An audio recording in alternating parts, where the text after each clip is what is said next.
نوجوان ساتھیوں، دوستوں، تعریف، حمد و ثنا، کبریائی، بڑائی اللہ رب العالمین کے لیے ہدایت و زیبا ہے۔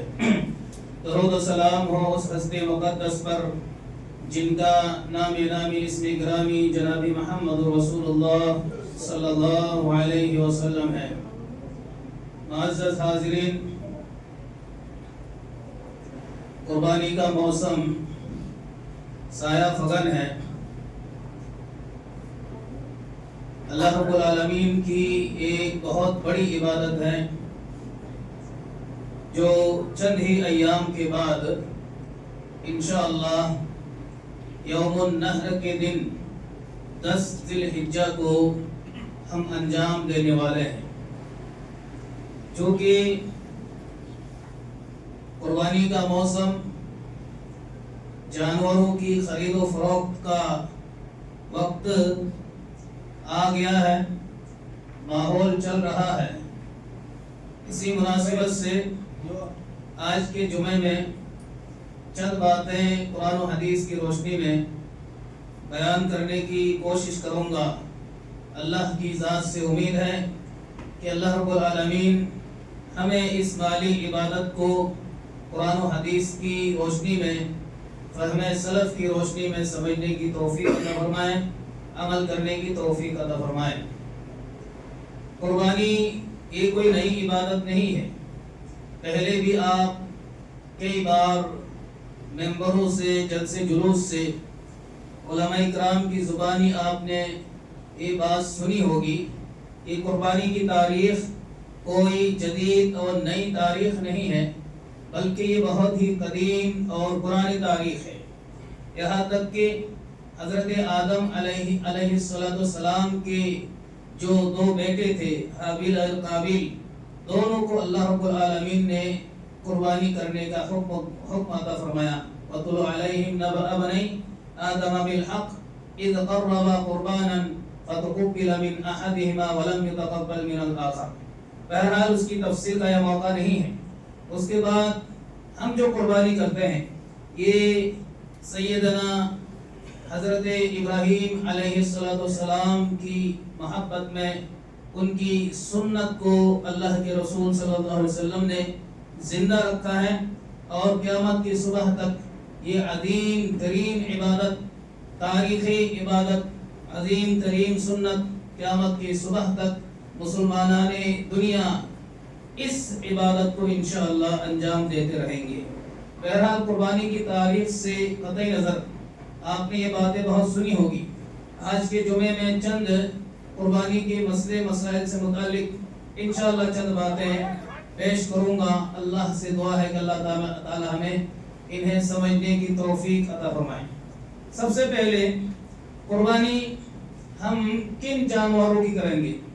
قربانی ہمیں کرنی ہے، ہم سب کو پتہ ہے قربانی کرنی ہے۔ عید کے دن 10 ذی الحجہ کو اس سے عظیم اور بڑی عبادت کچھ بھی نہیں ہے۔ سب سے بڑی عبادت کیا ہے؟ قربانی پیش کرنا ہے۔ اب قربانی پیش کریں گے تو کن جانوروں کی کریں گے؟ یہ بہت بڑا مسئلہ ہے۔ ہندوستان، پاکستان، بر صغیر ہند و پاک میں یہ مسائل اختلافی مسائل بن کر رہ گئے۔ حالانکہ اللہ رب العالمین نے واضح انداز میں قرآن میں اس کی بھی تعیین فرما دی۔ جب قربانی ایک عبادت ہے اور ہر عبادت کیا ہوتی ہے؟ توقیفی ہوتی ہے۔ توقیفی کا مطلب یہ ہے کہ جیسا ہے ویسا ہی ہمیں انجام دینا ہے، اس میں نہ اجتہاد کرنا ہے اور نہ ہی قیاس کرنا ہے۔ کوئی بھی عبادت، ہر عبادت کی پوری تفصیل جناب محمد رسول اللہ صلی اللہ علیہ وسلم نے ہمیں بتائی ہے۔ تو عبادت مالی قربانی ہے، اس کی بھی پوری تفصیل قرآن و حدیث کے اندر موجود ہے۔ اللہ تعالیٰ نے کہا کہ من بہیمۃ الانعام، جو بہیمۃ الانعام ہے اسی سے آپ قربانی پیش کرو، یعنی جو چوپائے ہیں۔ اب چوپائے میں بہت سارے ہیں، اس کی بھی وضاحت اللہ تعالیٰ نے دوسری آیات میں کر دی ہے۔ سورہ انعام میں آیت نمبر 143، اسی طرح 144 اگر آپ دیکھیں گے، قرآن کا ترجمہ بھی پڑھیں گے تو یہ بات سمجھ میں آپ کو آ جائے گی۔ اللہ نے کہا کہ ثمانیۃ ازواج، قربانی 8 جانوروں کی ہوگی، 8 ہی